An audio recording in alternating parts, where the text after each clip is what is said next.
بسم الله الرحمن الرحيم. سو هذا دمان dadweynaha Soomaaliyeed ee sharafta leh waa xalqadii saddexaad ee kamid ah erayadii af Carabiga ah aynu ku isticmaali jirnay afka Soomaaliga khasamaha in aanay lahayn erayadaani eray bixin Soomaali ah laakiin muhiimadu waxay tahay in aynu ogaano in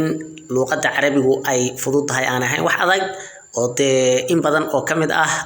af Carabiga aynu ku isticmaalo afkeena Soomaaliga hadaba eeg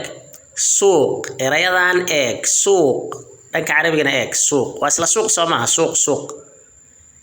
sicir sicirun sicir iyo sicirun soo jeedid eeg qaali qaal qaali qaal raqiis raqiis raqiis raqiis معيشة معيشة بضيع بضاعة هذا هو حنا ركينا إريادا تير حبس بدلو ده ودوقي هاي بدله به لكن